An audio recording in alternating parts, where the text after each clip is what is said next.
everybody. I'm Mike Cuthbert. Welcome to Primetime Radio. Tom Lehrer calls him a delightfully subversive antidote to Mr. Rogers. Judy Blume admitted, "We laughed so hard we spit our food." A 9-year-old says he's better than Beverly Sills. I'm still trying to figure that one out.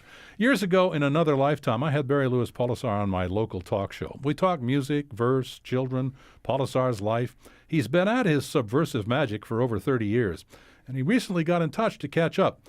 We figured the best way to catch up would be to go back to those earlier days and talk about music, verse, and children, to see what he's learned and I've forgotten about the underbelly of what makes kids laugh and how they see the world. The two are often related. The fact that they don't always see the world the way we do is the point of Barry's work. He's maintained an ability to think like children, to put what he sees in verse, drawings, and music. He joins us in our studios to talk about himself, what he does, and we'll hear some of his music as well. Barry, welcome back. Pleasure to be here. Thank you. It's been a couple decades. It has. And actually, that little girl who's no longer 9 years old. Yeah.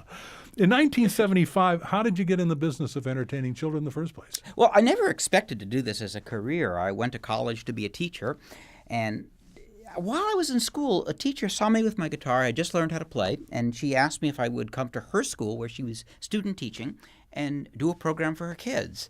I said, no, I've never done that before. She talked me into it, and I had a great time. But more importantly, as soon as the show was over, I heard a couple kids being yelled at by their teacher. And she was saying things, the teacher was saying things like, "What are you laughing for? This is an assembly program. You're not here to have a good time. Wipe those grins off your faces. You're acting just like children." I realized it was great material, copied it down, and wrote a song that night called "I've Got a Teacher, She's So Mean."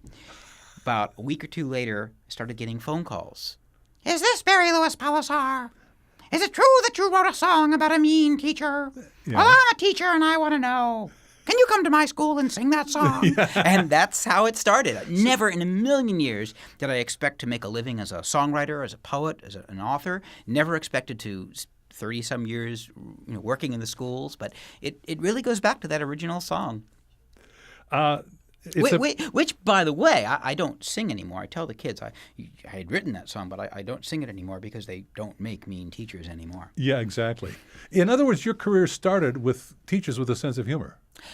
Basically, yes. And that's teachers and parents together, yeah. It's a particular and often scary split to write humor for kids that their parents can laugh at. What's your main audience, though? What do you see as your main audience? Myself. I think all writers write for themselves. I mean, unless they're trying too hard. I think a writer writes because there's something inside that pulls them, that speaks to them. And I write things that I'm interested in. And I've been very fortunate that the things that I've written about have found an audience. And an adult audience as well. An adult audience as well, yeah. Perhaps we're to a certain extent cutting to the chase, but it sort of rounds out what has happened to you since we've met. One of your songs, which could be taken either way, was stumbled across by a man named Jacob Reitman. Jason Reitman. Jason is a famous Hollywood director, and he, for some peculiar reason, thought a song of yours, written, I assume, for kids originally, yes, would be perfect to open a movie of his. The movie became known as JUNO. Tell us the story of how that happened, and more importantly, how did it change your life? Well, Jason Reitman was searching for a song with a very similar title on iTunes, and he typed in the wrong words, and he got my song. I mean, talking about providence, right? And he listened to it, and he said, well, that's interesting. And he emailed me and asked me if he could use it in his movie. I knew his work. I knew him, but I didn't know anything about the movie. It was still in production. Hadn't been anything about it, and I didn't even know how it was going to be used. I tell the story that I finally got up enough courage to email him and say, I'm just wondering how you were going to use the song, because in the interim I had read about the movie and I knew it was about a whip-smart young girl, somewhat sarcastic, somewhat ironic sense of humor, and this is not that kind of a song. I've written lots of songs that are bizarre and weird. Don't put your finger up your nose, never cook your sister in a frying pan, underwear is everywhere. But this is sort of a playful love song. And I thought, oh, I know how this is going to be used. She's going to be lying in bed and she's going to hear the song on the radio. She's going to say, "Oh, I hate that song," and shut it off. And Jason sent me an email back. He said, "No, actually, we're using it in the opening credits, and I think you're going to really like it." Which fits because it's a cartoon. It is very cartoony, very childlike, and I actually described the song as a childlike love song. It's called "All I Want Is You." It opens JUNO. It's currently on a lot of movie cycles, Showtime, HBO, all that. So when you see it, you can think of our guest, Barry Louis Polisar. Here's how it sounds. If I were a flower growing wild and free, all I'd want is you to be my sweet honeybee. And if I were a tree growing tall and green, all I'd want is you to shade me and be my leaves. All I want is you, will you be my bride? Take me by the hand and stand by my side. All I want is you, will you stay with me? Hold me in your arms and sway me like the sea.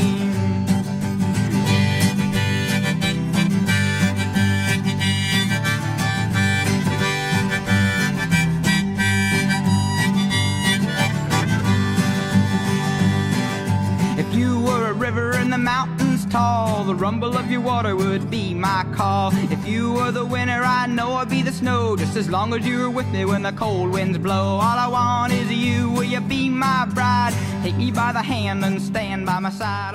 There are now something like 250 versions on YouTube of various kids singing that song. Who are you going to work with next, Scarlett Johansson? Or Yeah, I don't know. No, it's interesting. You asked before about how that song has sort of changed me, changed my career. And it really hasn't. I've been very fortunate to have had a 30-year career before that happened. Yeah. I mean, one of my favorite newspaper articles that came out when the song hit the movie was, after 30 years in the business, he's an overnight success. I've made a very successful living working in the schools, working for kids, but I'm working in a genre that doesn't get a lot of attention. It gets attention in circles. So Yeah. Librarians, teachers, parents know my work, but the average person may not. And, of course, it's funny with the song because people now know the song, but they don't necessarily know me. Yeah. So I still have my anonymity, which is fine. I can still go out and not get inundated with requests. But when people hear the song, they clearly make the connection. We're talking with Barry Louis Polisar, the folk writer, the folk singer, songwriter, entertainer, particularly for kids. Your start in '75 included a song which had a riot in the midst of which Susie sneezed. I was curious, how long did it take the kids to get what you were doing? Right away. I think that has really been the secret to my success. Because I'm not really writing for kids, I'm really writing about things that really move me and speak to me. And maybe it's what my wife calls my basic immaturity level. But kids basically pick up on the ironies and the humor like almost immediately. And I've had people at times, adults, who say, well, I don't think kids will understand that. I think that's too subtle. But, I go into the schools all the time. I sing the songs. I see how they react. And it's just so fun for me to watch them get it. And they do. They get the jokes almost immediately. Because some of them are pretty subtle. You have an early song that praises a dentist for filling teeth with candy and rinsing them with chocolate. Right. And I wondered how much explanation it takes to have kids say, ooh, that's not right. He's a bad dentist. I think they get it pretty quickly. I think, I had a dentist, and this was back in the mid-'70s, and I remember one day he was filling my teeth, and he said, well, I just want you to feel fine. I'm filling this cavity with a mixture of granola and whole rolled oats. Yeah. And, it was the time, and that gave me the idea for that song. You write songs with, to parents, shocking titles. We're going to hear one, just a bit of one, and this one I'm wondering which dream this came to you in. It's called "Stanley Stole My Shoelace and Rubbed It in My Armpit." This is very strange. Let's listen to it, and then you can explain where this came from.